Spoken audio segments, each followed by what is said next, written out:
Olá, eu me chamo Ítalo Moura, sou historiador e mestre literário pela Universidade Federal de Rondônia. Gostaria de cumprimentar todos os alunos do curso de Pedagogia.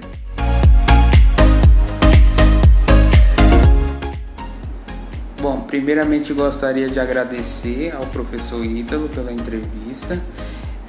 Professor Ítalo, eu gostaria de que você contasse um pouco sobre o contexto histórico da Catedral de Porto Velho, né, o símbolo histórico dessa grande construção que foi no município de Porto Velho. Eu queria que você introduzisse para a turma do curso de Pedagogia e falasse um pouco, né, você como historiador, né, deve conhecer um pouco dessa história do marco da construção dessa catedral. Bom, a catedral ela teve a sua história ligada com a construção da Estrada de Ferro Madeira Mamoré, em 1914.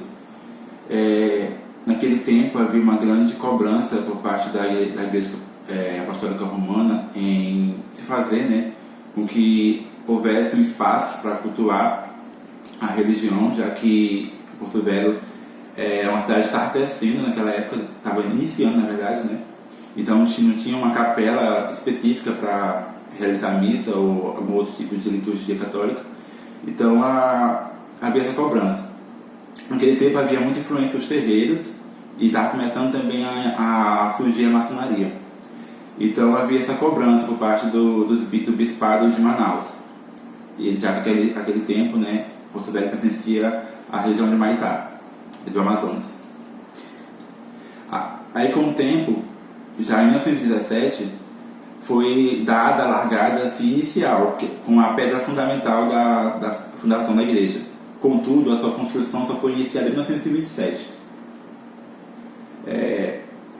Com o advento, né, da influência do bispado de Manaus, aí criou-se uma comissão para iniciar essa construção, que foi dada início em 1927 e concluída após alguns anos.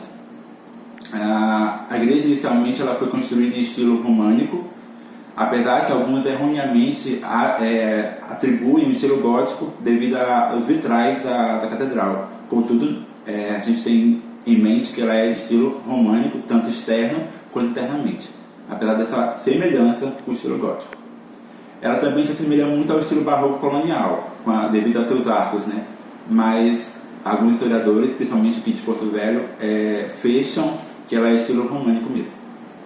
E é interessante também notar que naquele tempo, em 1928, chegou em Porto Velho o navio Madeira Mamoré trazendo 5.000 telhas vindas da região de São Paulo.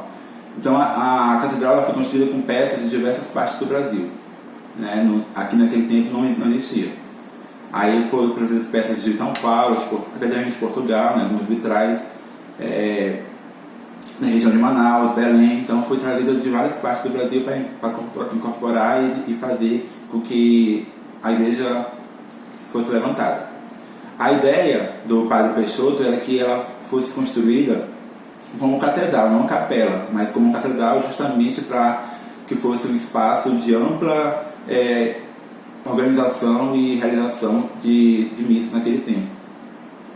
Inicialmente ela tinha sido pensada em ser construída na região onde hoje é o Palácio Túlio Vargas.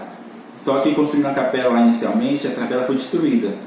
Aí depois que veio para a região do Paço, em frente ao Paço Municipal, né, e um dos importantes padres daquela época, o padre João Nicoletti, foi também um dos precursores para que ela fosse ainda mais levada à frente, já que naquele tempo tanto os políticos quanto os governantes locais não tinham muito interesse, né? Então ele foi o principal responsável por levar essa ideia adiante.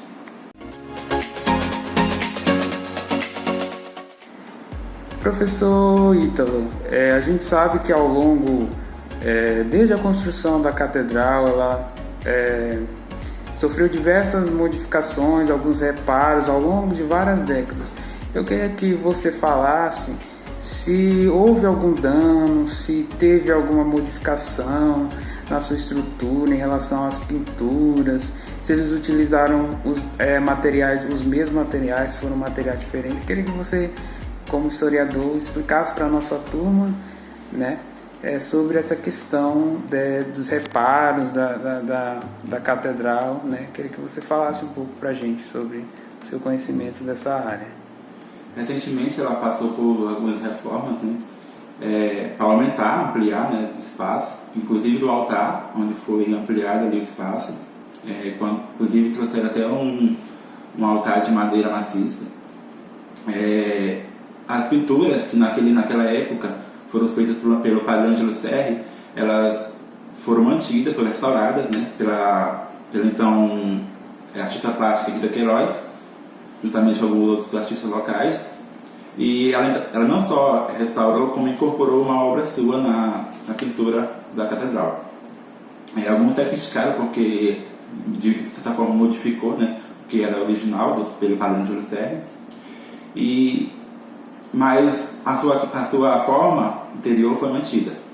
E é interessante também te notar que, devido a essa reforma que ela passou, ela conseguiu, digamos assim, ampliar um pouco o seu espaço, inclusive externamente, né, onde foi criado também um espaço externo, ali pelo lado do jardim, né, jardim externo.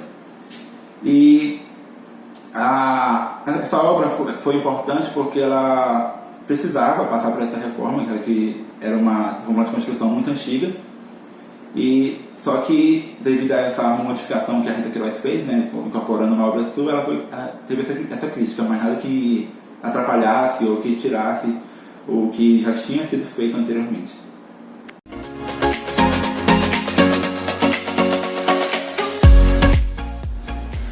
Bom, professor, e para encerrar, eu queria que você convidasse os nossos alunos, né, a conhecer a arquitetura fantástica dessa construção no nosso município, que a gente percebe que é uma construção muito robusta, né, tem uma arquitetura exótica.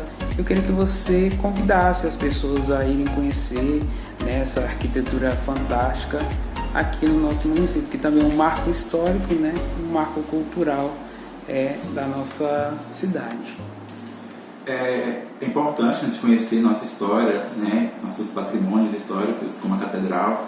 Acho muito importante a gente não só visitar, como a gente vislumbrar os detalhes, né, da arquitetura, os arcos, os vitrais que representam a Via Sacra. Também o coração de Jesus, que foi doado pelo padre na época da sua construção, em 1927, né, que é também um detalhe muito importante a gente acompanhar lá. A gente pode ver também as pinturas pelo padre Ângelo Serri, que ele realizou no interior da catedral, pelo teto, né, que também é muito bonito. Também uma outra questão também que a gente deve perceber é as suas colunas externas e as torres que tem ali, né, onde ficam os sinos. Aquelas torres foram construídas por engenheiros vindos de Recife, né, pouca gente sabe, mas elas foram construídas por engenheiros vindos de Recife em 1943. Então são torres também muito bonitas, né, também acho que merece também uma visitinha lá, uma fotinha ou outra, né.